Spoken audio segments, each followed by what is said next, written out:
Welcome to More Than Golf. This is Jonathan Knowles. It's great to have you with me in Season 1, Episode 6. In this episode, Michael Manavian discusses his fact-based approach using the world's most advanced 3D motion capture system, top secret insights from his world-leading Clubfitting Knowledge, and how you can apply information from a $40,000 golf technology to improve your game today. World-class teaching professional and mentor to so many thriving golf professionals, I would like to introduce you to one of the world's leading instructors, Michael Manavian. All right, Michael, thank you for joining me today. I really appreciate you taking the time out from your busy schedule to speak and talk a little bit of golf. For those that do not know you, could you please talk a little bit about your background and your teaching background? Jonathan, I appreciate you having me on the podcast today. Anytime I hear from you, it's a good day, and just an honor to be asked to be on this podcast. So looking forward to talking today. A little bit about my background. Grew up outside of Boston, Mass, in Watertown, small little town of 4 square miles that we had. Donald Ross's very first golf course that he ever built in America was there, Oakley Country Club. Grew up as a caddy, was enthralled with the swing. Started playing some junior events, got pretty decent, I guess. Went to Methodist University, got a 4-year degree there in golf management, and started teaching in '98.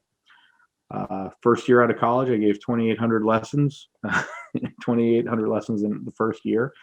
And I was pretty exhausted teaching, so I started doing individual. I had one client the next year, and then I started playing a little bit, and then realized I need to really improve a few elements. So my career kind of wandered into fitness and nutrition. Ended up being a bodybuilder for 4 years, which is kind of crazy. Was nationally ranked in the amateur NPC, which was kind of fun. And then got back into golf in 2010. Was a formulator for a supplement company, and then got back into the golf industry 2011, 2012, 2013. I was working at a country club in Greenwich, Connecticut, where I met a business partner, and we opened up another sports lab, expanded it 3 more times, and currently I'm doing a bunch of consulting. So I bought a gears machine. I started teaching in 3D motion capture, became a stack and tilt authorized instructor, and life has been good. In a nutshell, there's 25 years there. It's a lot of experience. That's really great. That's excellent. Michael, could you please talk about your education and teaching? How has it changed since you began or you finished your degree and you began teaching? How it's evolved is a pretty interesting question. When I graduated, actually while I was in college, we had a lot of seminars at school, and that was one of the benefits. We got introduced to a lot of different types of teaching, and I hooked myself up with an instructor that had a bit of golfing machine background. He was a student of Tom Tomasello's, and I got some decent stuff from him. However, he should have known better, and he kind of bastardized some of the important aspects of the golfing machine. So I was kind of always pretty close to knowing what worked, but then would always have like these few things in my own game that threw me off. And at a quick age, I started teaching 160 lessons my first week, 3 months out of college. And I always knew the power accumulators from the golfing machine, and I always knew the pressure points. So I understood the concept of a flat left wrist and the importance of being able to not flip your left wrist at impact or your lead wrist at impact, and adding dynamic loft through the shot. So that was always a big priority for me, to make sure that clients could strike a golf ball with compression, or good contact with a descending blow with an iron. So I really had a very easy way to get the low-hanging fruit. How do you improve somebody's contact very quickly? So that was never really a problem in my teaching. But as I continued to work on my own game and my students' games, reading up more on golf, the golfing machine, and seeing my friends do well with stack and tilt, got me a little bit more into organizing my teaching. So to ask how did my teaching philosophy change over the years, it was more of an evolution where it just kept building upon the layers and layers I had before. When I met Mike and Andy in 2012, 2013, they really started organizing my teaching. That was very heavy on the golf machine. I also have to throw Lynn Blake in there. He's a hell of a mentor to have, who I had met before Andy and Mike. But Andy and Mike really organized how to teach, what to teach, and where to start, and without making it overly confusing. But you could also make it very sophisticated for the better player or for the piece that you needed to get. So my instruction was always video based. Majority of my instruction was indoor based. I gave most of my lessons. I think I've given 95% of my lessons indoors. So I really like that indoor environment where you can control the environment and make it a comfortable experience for the student to learn without all the negative side effects that happen from missing a shot outside in front of other people. So getting them competent and good and being able to demonstrate in a comfortable environment, to me, is paramount in order to get them to the golf course so that they can have success at every step along the way. Nice. Very good. Very good. Michael, could you please speak shortly on Mike and Andy Stack and Tilt for those listeners who might not be familiar with those names? Sure. Love to. So Mike and Andy are golf professionals who were teaching tour players for many years, and they were fortunate enough to have a magazine come up to them and ask them to do an article, and they demanded that they had a name. They can't just call it Mike and Andy golf instruction, So they asked them to give a name, and they went through a bunch of different names, and the names weren't ever really good. And I think it was Dean Wilson or Charlie Wee, one of the players that they were working with on tour, and they said, why don't you call it Tilt to Stack? Because tilting is a motion that angles the spine towards the ground. So, for example, you're tilted over as you're bent over because the ball's on the ground. So they said, well, you need a tilt to stay stacked. So as you make a backswing, every right-handed golfer tilts to their lead side, to their left side, as they've turned 90 degrees. So you always turn in the opposite direction that you tilt. That's how the inclination to the ground gets maintained throughout the swing. So you're bent over to the ground because we play with the ball on the ground and bent golf clubs. So you've got to be tilted.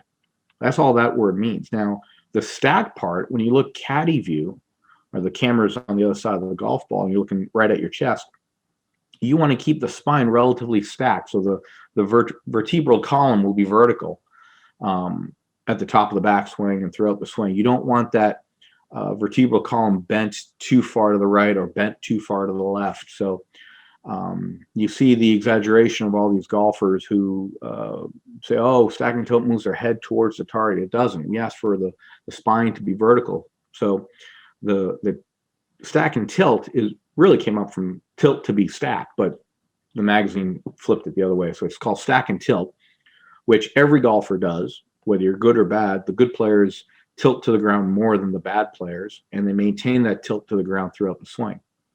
So they had some success on tour. I believe the numbers are 11 first-time winners. I think over $100 million worth in prize money over the years. All the players that they came to, none of them has had an injury. Every one of them has improved their world ranking with them, and they've helped a lot of people over the years on tour. And the way the network of stack and tilt instructors became was, they'd go to an event Monday, Tuesday, Wednesday, and then they'd do some clinics at friends' golf courses that had, that was friendly to them. Head pro they might have known from the mini tours, whatever. And they asked them to do a clinic, and they'd say, "Well, this is great. Where can I go?" You need to teach some amateurs and say, "This is great. Where can I go to get more of this?" And Andy and Mike would say, "Well, go see Brendan Kennedy down at in Orlando. He knows some of the stuff. We've worked with him." So they had to develop a system of how to teach and help other teachers teach better.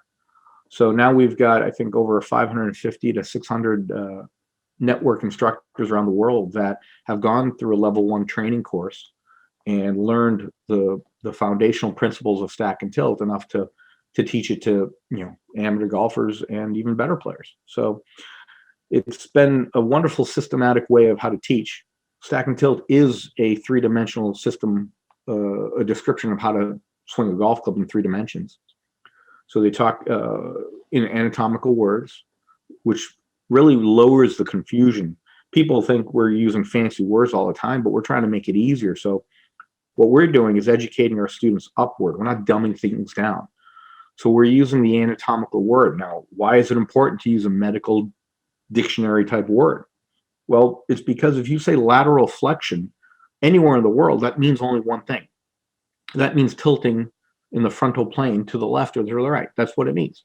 Rotation means only one thing. So you can't screw that up. If you say you're bending your wrist, cocking it and uncocking it, that's one way you could say it, but the anatomical word would be deviating your wrist toward the radial bone, which would be cocking. So it's radial deviation, or deviating the wrist to the ulnar bone, which is on the bottom. So it would be uncocking. So we try to get more precision by using the words that only mean one thing. If I said flick the wrist, well, that might mean different things to different people. So in order to not get the Tower of Babel and to standardize some instruction so that we're all speaking a very common language, yeah, you need to learn a language. But then again, every person who's listening to the podcast here who has a career in something that they're a professional in has a unique set of terms that are unique to them. So everything has its own vocabulary. Engineers have their own vocabulary. Wendy's has its own vocabulary. McDonald's has their own vocabulary, how they do things. I remember working for UPS for a winter season as a kid, and they said, we don't have trucks. We have cars, box cars, the brown UPS box cars. And there was a reason, because trucks were a different, you needed a different driver's license to drive a truck. So they had a very certain vocabulary. So what we're trying to do is add sophistication where it needs to be when you need it, but we can also simplify the golf swing in 10 easy words that make learning golf so simple for the beginner and very easy to improve it, and you're not guessing on your instructions. So I credit Mike and Andy for a lot of what they've done and what they continue to do, and I'm proud to be affiliated with them. Oh, that's excellent. That's excellent. Michael, you mentioned the word 3D, so three-dimensional description of a golf swing. Sure. And you were actually one of the first professionals to introduce me to the Gears Golf system. Could you speak a little bit about what Gears Golf is and how a three-dimensional description of a golf swing could easily or might improve anyone's golf game, please? Sure. I'm very big on definitions. So GEARS stands for Golf Education and Research System. I don't know if you knew that. Did you? I didn't know that, actually. I just cool. Thank you for Golf sharing. Education and Research System, absolutely. So GEARS is a motion capture software that they measure the body in all 3 dimensions by using 8 infrared cameras that are positioned around the room. And you wear a bodysuit that has reflective sensors on it that these infrared cameras can pick up throughout the time and space of the swing.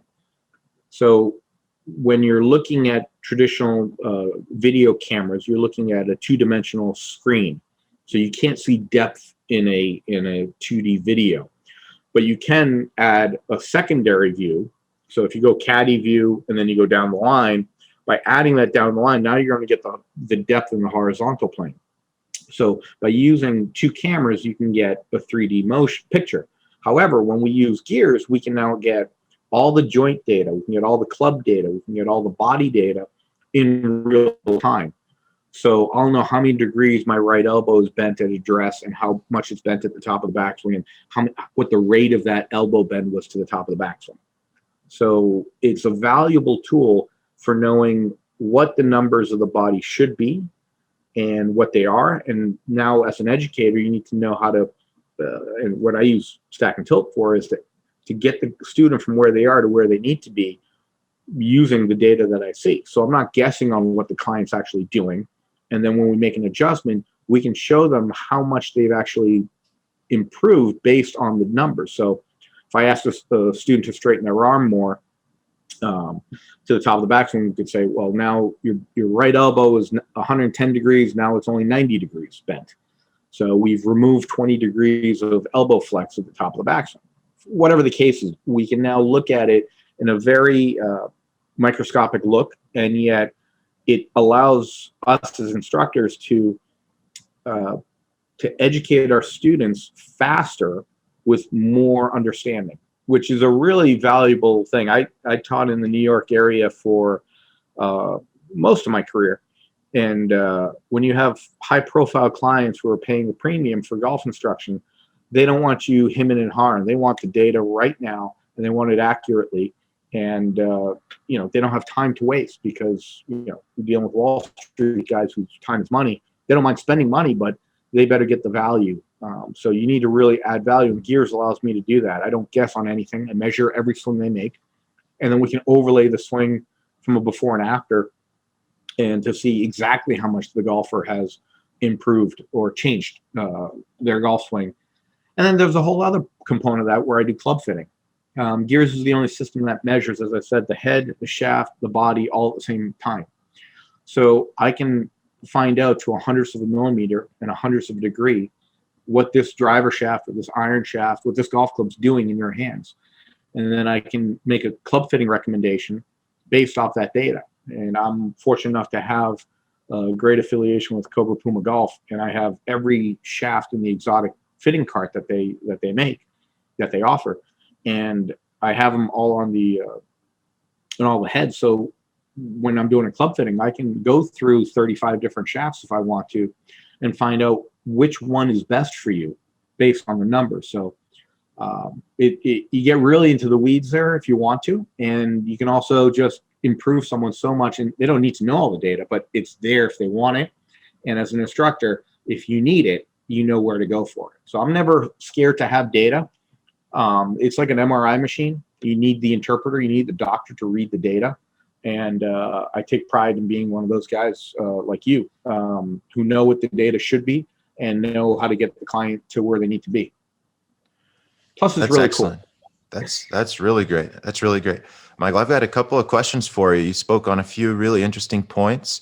In the network teaching, what they talk a bit about are models and the usefulness of a expert level model. Could you share a little bit of your experience with what you see in, let's say, higher handicap golfers and the tour swing models that are in the Gears golf system? What would be some of the biggest differences that you would see as a teacher? So there's a couple of words that I like to use all the time, is system and models, and I'm a big believer in both. For example, the building I live in has electricity, and the electrician that wired it up used a system that's standardized in all of North America, to my knowledge, and the black wire is the live wire. So he didn't just randomly wire this one with the copper wire as the live wire, or the white wire as a live wire. He has a systematic way to approach how to customize all the electricity to go in this house a certain way, which is different than the house across the street. So being able to use a system that relies on a model or a template that you're going to utilize as a standard is really a excellent way, because now by having a model, you know what the golf swing should look like. So I don't know a single golf instructor, whether they admit it or not is a different story, a single golf instructor who looks at a golf swing and doesn't say, that doesn't look right. He needs to do X, Y, and Z. And he or she's doing that based on a model in their head of what it should look like. So the idea of what it should look like, what a good golf swing should look like, is the model that you have. Now, Stack and Tilt has delineated that model. We want a centered pivot. We don't want the head to translate forward or back or in and out at all. We want the head to stay centered. We want the lower body to slide forward in the downswing to create a secondary tilt so you can add height to the ball. So there's a few things in the stack and tilt model that we use. We use multiple systems to approach this in a logical progression. So getting back to your question on what the high handicappers do, if I had to look at the difference that separates high handicap golfers from expert players, tour pros, is their ability to control where they make contact with the ground every single time.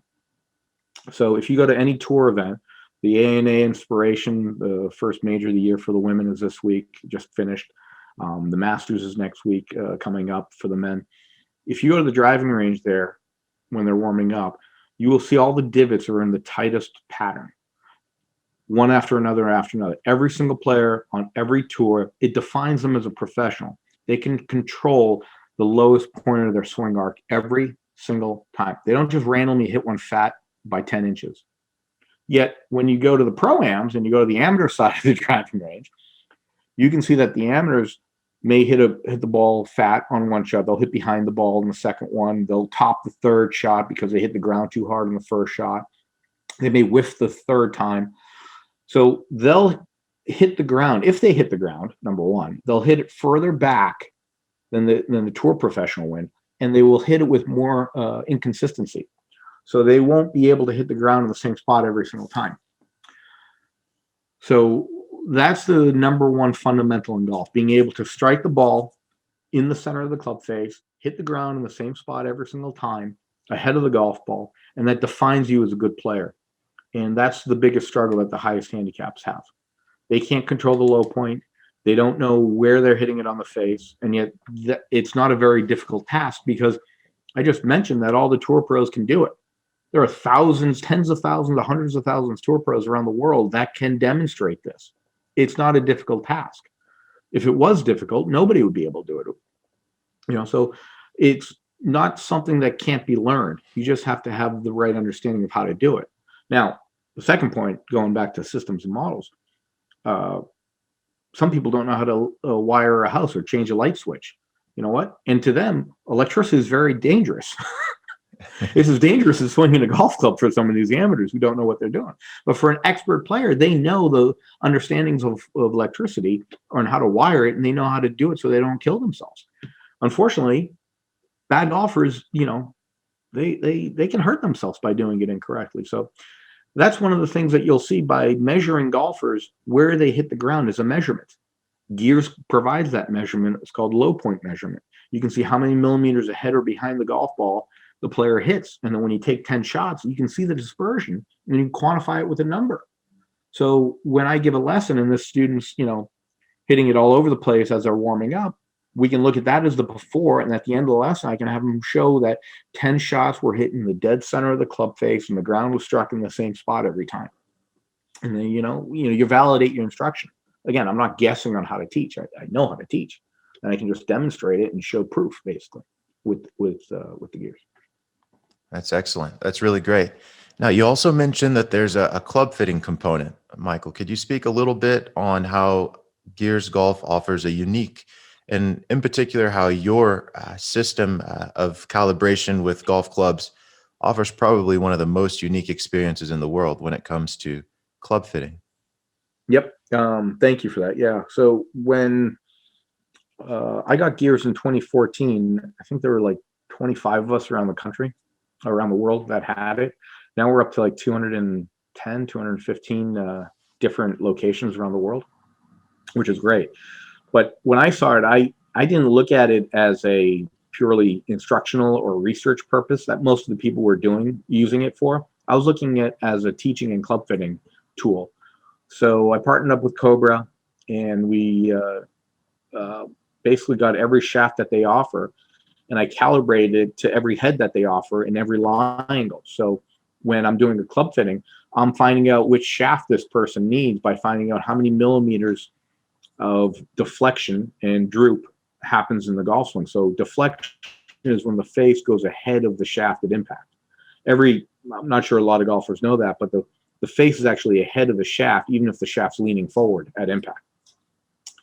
And then as you're looking down the line, the toe is drooping down because the center of the face is offset from the shaft. So that shaft is bowing down to get that center of gravity line straightened out. So the toe goes down on every golf shot, some degree. So we have parameters for that. And what we do is we have a bunch of different shafts, and we put different shafts in with different profiles in those shafts, different weights in those shafts, different stiffnesses in those shafts to find out which one works best for you. And we can do that to a hundredths of a millimeter and a hundredths of a degree. So when I order stuff from Cobra, I will not give them, oh, send this 2 degrees upright. I'll say, send this 2.51 degrees upright. And the guys in Carlsbad they've got the machinery there to adjust all the equipment to the specifications that we require. And then when they build the clubs, send them back to me, I'll put them back on the machine, sensor them up, calibrate all the clubs. And then when the client comes in for the pickup, I'll have them hit shots with the brand new clubs that are calibrated to their swing and make sure that they fit you exactly like the fitting cart did. So we're full circling this. And then Cobra offers the Arcos grips. So they have the data in the grips. Once they go play now with the new clubs, they go in the field and I can see their progress on the golf course, where they're hitting each shot, and then make recommendations after a few weeks of, on the course, unbiased data that they have from the golf course, that I don't have to be on the golf course watching them play now. I know how they play, where the ball's going, and then say, hey, we fit you for a set of irons. And it seems like your 3-wood and your longest iron in your bag, there's a gap there. Do we need to put a utility iron or a hybrid or maybe another fairway wood in there? And, you can also see if there's some patterns we need to talk about in your coaching where, the 7-iron, you keep missing right. Is the line go off? Do we need to check that? Is the grip turned? Do we need to check that? Things happen on the golf course. Let's take a look at the equipment and continue the progress. Or is it a golf swing thing? We need to adjust that. So when they come in for practice now, I have data of how they're playing with these new clubs that were calibrated on gears with the Arcos sensor. So when I look at, when they come in and say, I'm not driving the ball well, I say, hey, you're actually gaining strokes driving. You're losing shots putting. Let's work on your putting. So it really helps have, again, I'm a data centric. I'm a diagnostician. I love data.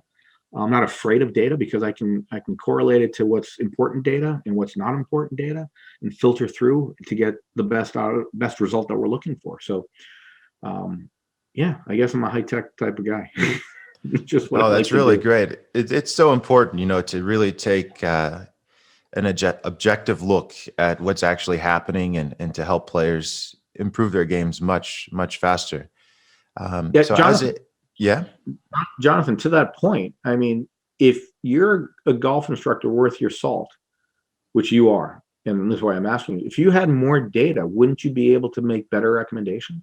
Absolutely. Absolutely. I mean, it's so important in what we do because very often you'll have players that, they're focusing on the wrong things, right? And right. we see that at professional levels. So you look at the PGA Tour with a lot of golfers now trying to add more speed and distance to their games when, if they're missing wedges with or greens with wedges, you're kind of looking at the wrong point there. Crazy, right? Absolutely.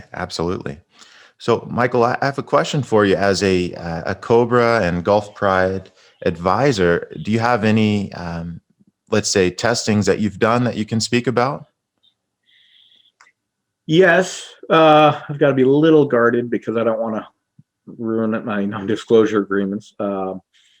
There's a few things I can say about grips, in particularly, without giving away the farm.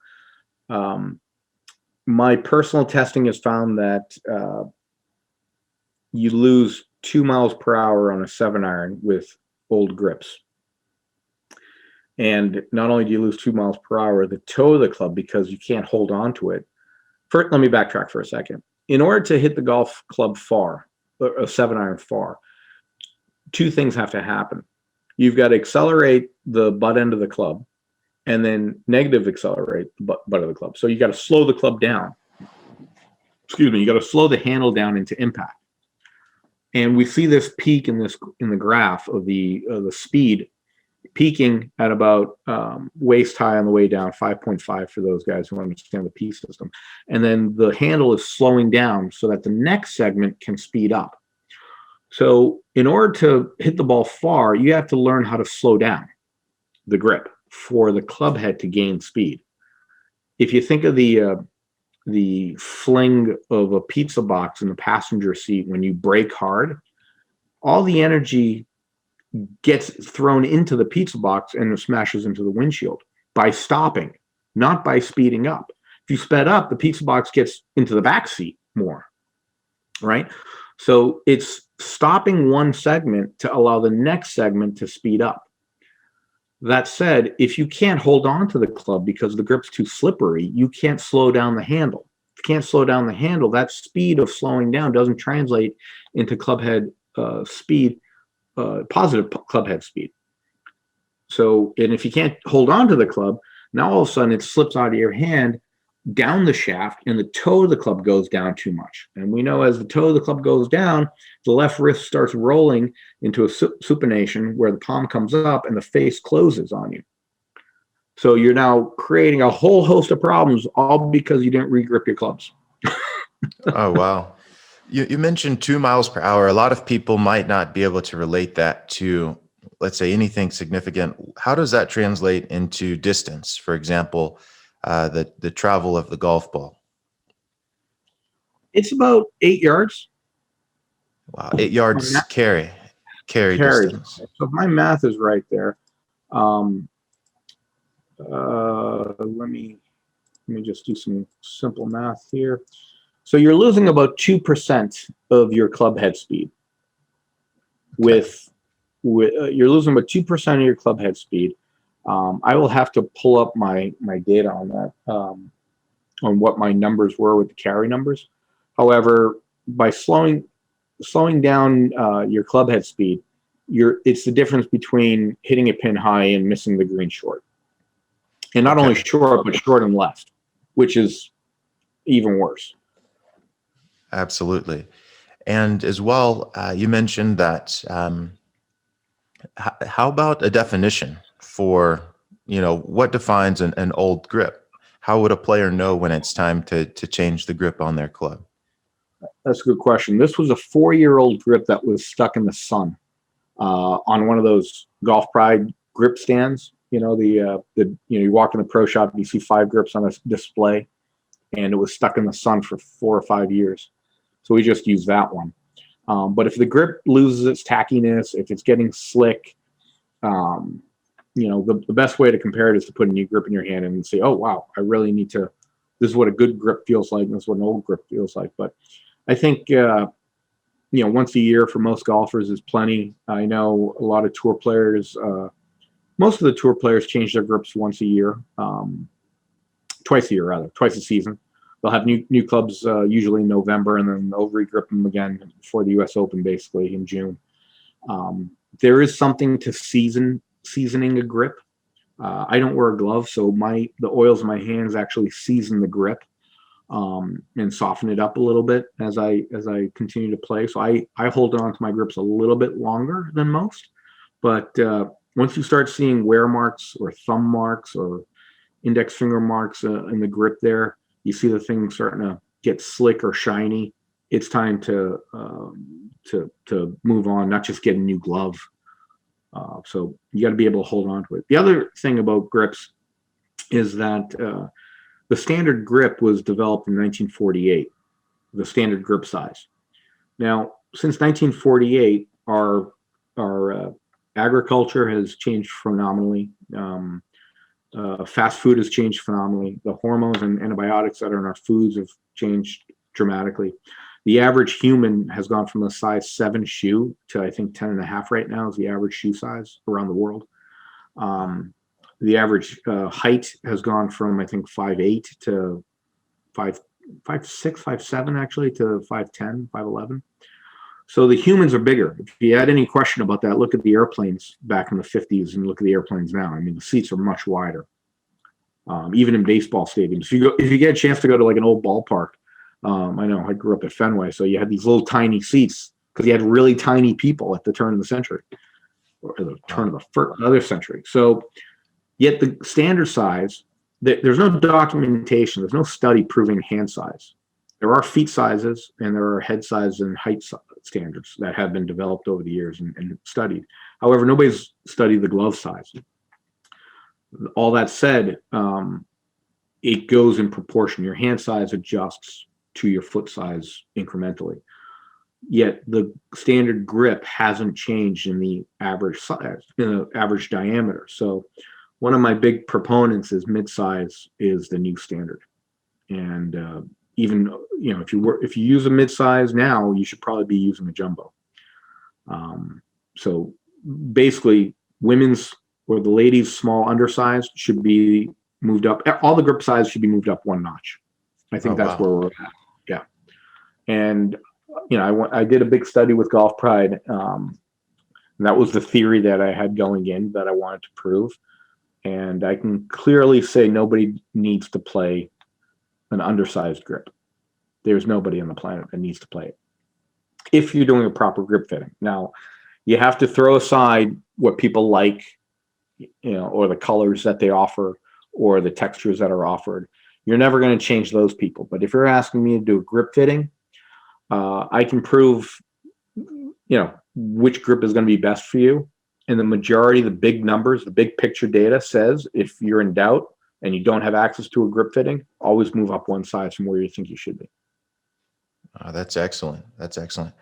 With the technology, it really gives you a good opportunity to dispel a lot of myths. Are there any other, let's say, club fitting myths or common swing myths that you could probably dispel with the Gears Golf technology?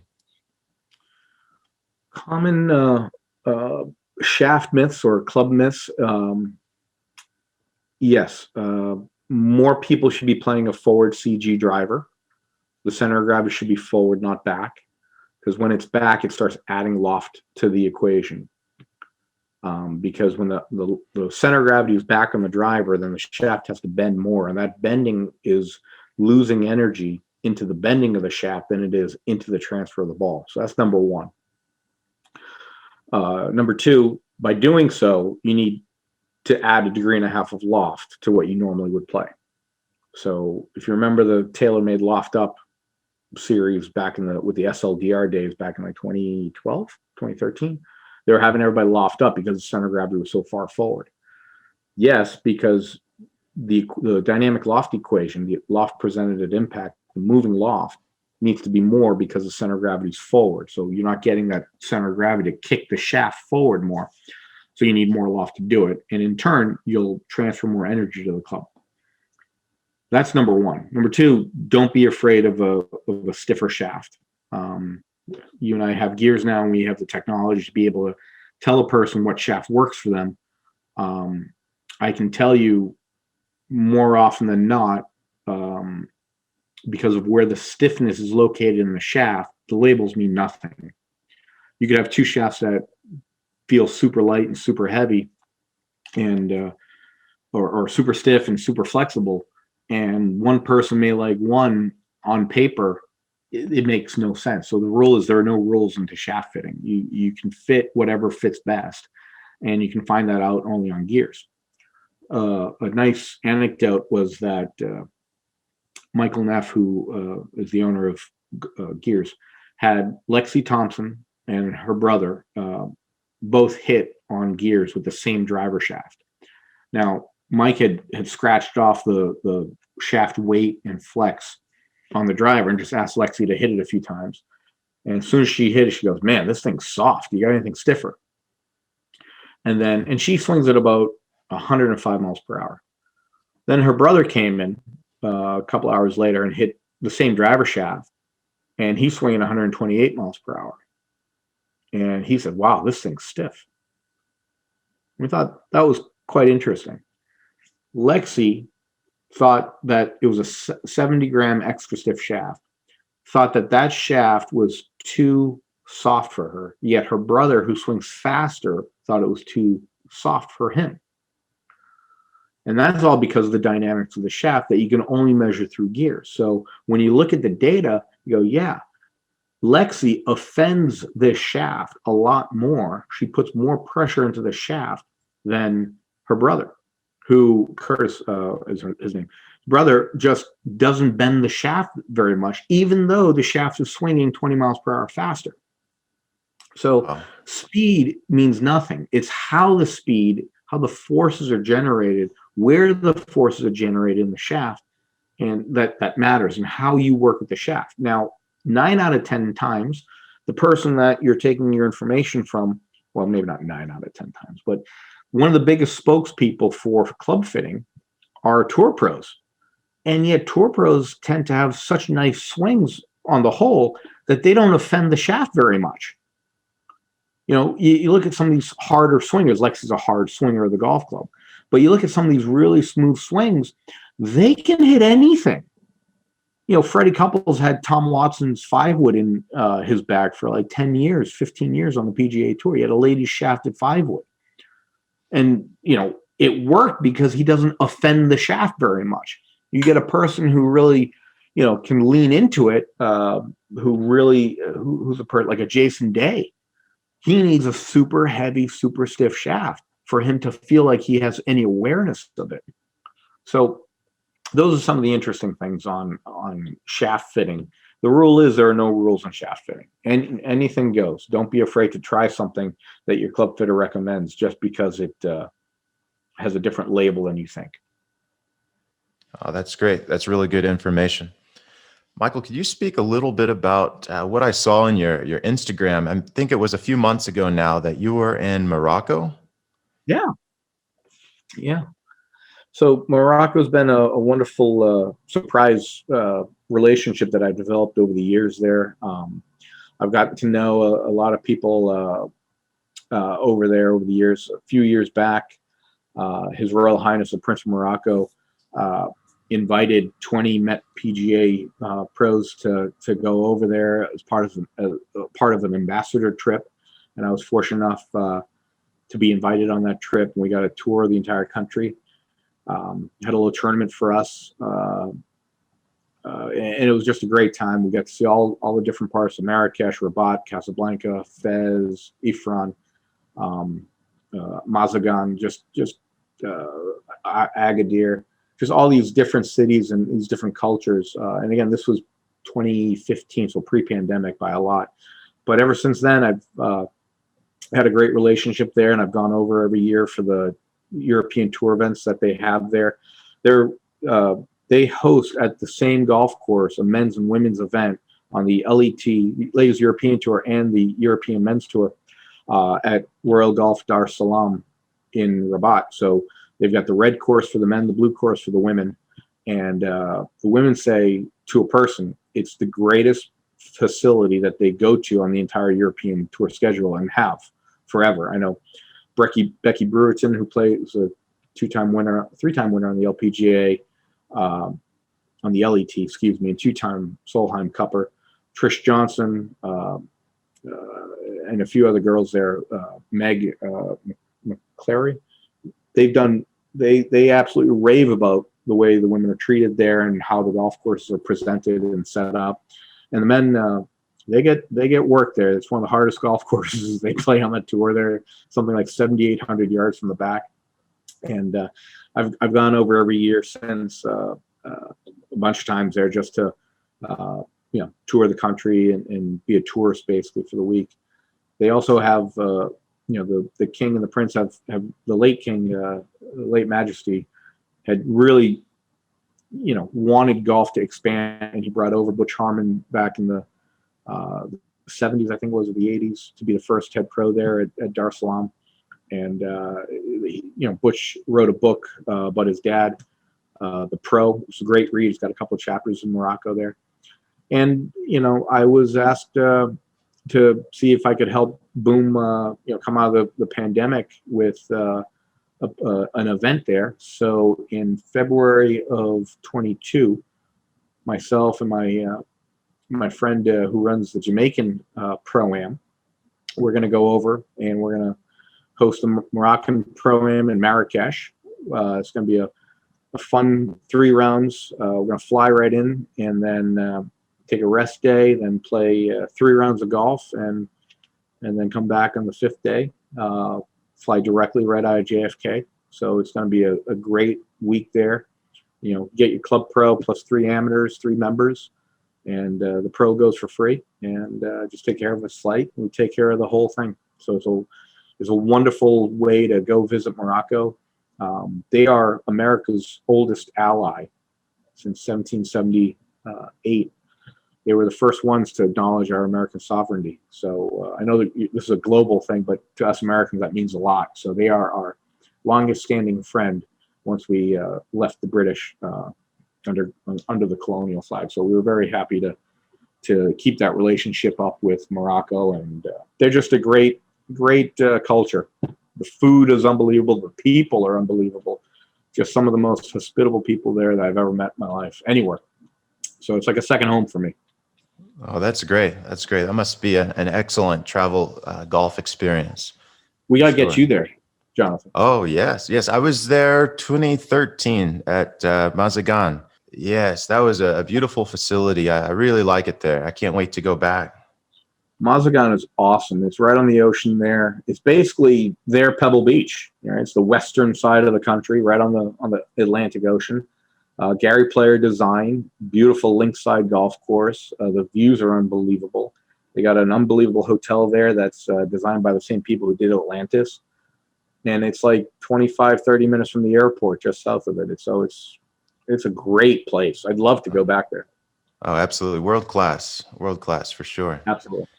For sure. And they're having their event in October this year. So hopefully I'll get the trip back there. They're going to have the Trophy Hassan 2 and the Lala Merriam Cup there coming up this October, I think, on the reschedule. Excellent. Well, Michael, winding down, what piece of advice would you give any golfer who's looking to get better? What could they go out to practice or apply in their round of golf that would immediately make them a better player? So this is a question I get often. Somebody walks into my office and says, "Hey, Mike, I'm going to go play golf for the first time. My cousin's with me. I'm going to go play golf for the first time. I've never played before. What should I do?" I'd say put your weight forward. That would be the first two words that I would focus on. Meaning that if you had your weight on your front foot at impact, you would have a more likely of a chance to hit the ball first before the ground.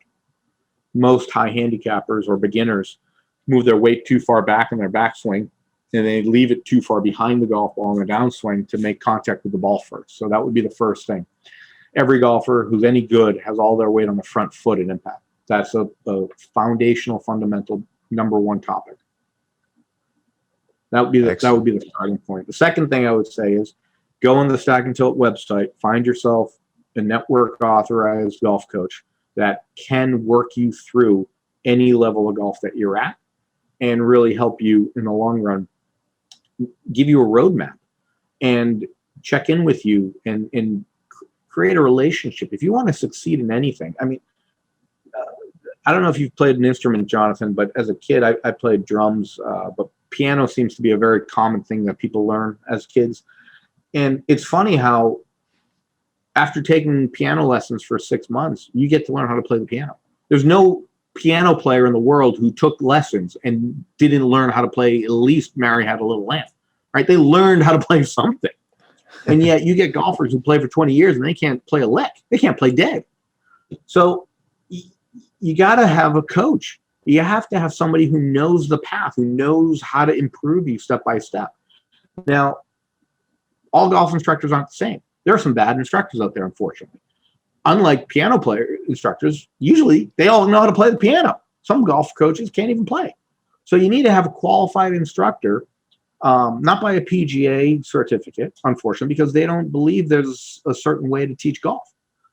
So, and that's a shame, but that's a different topic. But I would say go to a golf tech, go to a Stack and Tilt website, find yourself an instructor who knows how to teach golf and can help you how to play golf. Not if they know how to play golf, how to help you play golf. And they can provide you a long-term program, create a relationship, learn from an expert. It's your money. It means a lot. Don't guess on this and get better because, Jonathan, you know, it's easy to get players better. It's so easy to get players better if you know how to do it. Otherwise, you know, you end up stinking and you can't even play chopsticks. And life's too short to play bad golf. I think it's criminal. We could do a whole other podcast on bad instruction, but there's so much information now. You go look on the web, find our friends Rob Chaney, Nick Taylor. They've got great YouTube websites. The data's out there. Go to Facebook and join the Stack and Tilt forum. You can find a lot of gold nuggets there. Go to the website. I mean, there's no excuse in 2021, nearing the end of the pandemic, that you don't have access to an internet connection and can help yourself get better. So by all means, the avenues are there, and go find out for yourself how to apply one thing that's going to help you get better. I just gave you one as far as putting your weight forward, but that you may already know how to do that. So you might need the next piece. So that's where I stand on it. Very good. Very good. Michael, thank you so much. Where can listeners get more information from you or stay in contact with you? I've got a website, ManavianGolf.com. It's about as unique as the Dave Matthews Band, or as original as that. Couldn't think of anything else. But there, and in my Instagram, at Manavian, those are really the two places that if you want to get a hold of me, you can. I travel quite a bit. I do have my mobile gear set up that I travel 5-6 times a year and set it up. But there's nowhere if you're thinking you can come and work with me here somewhere, that doesn't exist. So you're better off finding me at one of the Stack and Tilt camps, where Andy has some camps set up around the country, around the world, really. We go to Spain, we go to Miami, we go to Southern California, San Antonio. So if you'd like to host a camp at your facility, wherever it is around the world, I know he goes to China and Korea and Japan and where else does he go? Portugal, Spain, Europe. He goes everywhere. So he's everywhere. that he is everywhere. So get a hold of him. I'll usually be alongside him somewhere. Wonderful. Wonderful. Well, thank you again, Michael, for your time. I really appreciate you taking the time out to sit and speak and share your experience and knowledge. Definitely means a lot. Jonathan, it's been my pleasure. It's been my pleasure. And I got to say, we spoke prior to recording this, but I am thoroughly impressed and so proud of you, of your progress over the short time that I've known you. I think we've been friends for 7-8 years now. And you've been to my facility back when I was up in New York. And gosh, I'm telling you, I want one of the first copies of that book when it comes out, to talk about your career and all the different cities and countries you've been to. And I'm just so proud of to see your success. I'm just so happy for you. Thank you. Thank you very much, Michael. I appreciate you, bud. And thanks for having me. All right, absolutely.